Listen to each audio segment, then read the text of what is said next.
Hi and welcome to this third session in quick portrait sketches. Now in the first couple of sessions I was using pencils, mainly focusing on shading techniques with graphite using a rubber and then with black and white pencils on a grey background. Today however I'm going to be focusing on scribble drawing technique using this Fineliner here.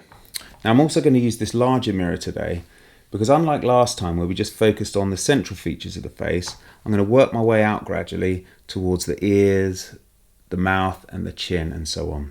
With that in mind, I'll take the hat off and we'll see how we get on. Whilst in many of my previous drawings I've looked at straightforward use of mark making, like cross-hatching or contour shading where the lines follow the shape of the form. With scribble drawing, it at first glance seems much more erratic, although if you look closer there is a much more order to it.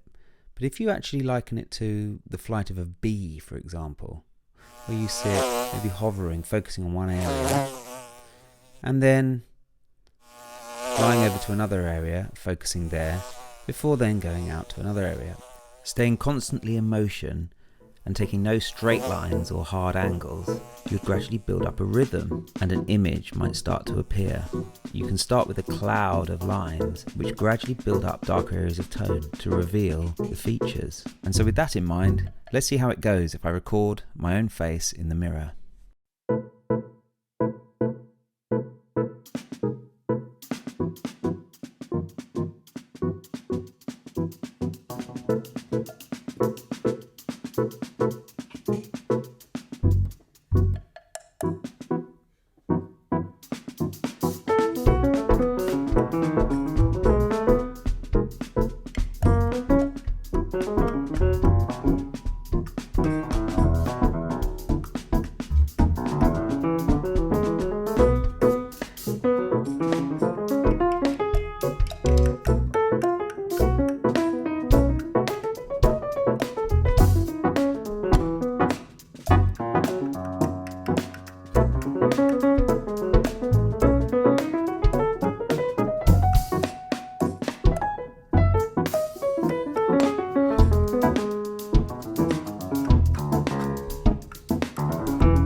So I'll leave it there for this drawing, and actually I think the black Fineliner works really well.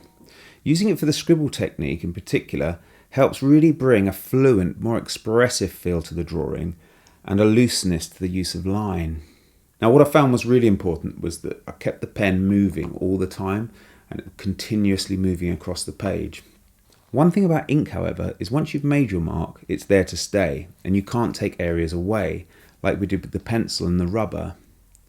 What I could do, however, is use a white pen back on top of the black pen to regain those lighter areas of the drawing. Here, for example, in the centre of the lip, it could do with being corrected slightly. So I think using the black and the white together does work pretty well, although the white doesn't stand out that brilliantly against the white paper. If I think back to the drawing I did last week where I used a black and white pencil on grey paper, I could potentially do the same with using a black pen and a white pen on the grey paper. And instead of waiting till next week to try this out, I'll go and grab a piece of grey card, make myself a quick cup of tea, and I'll be back in just a moment to do the next drawing.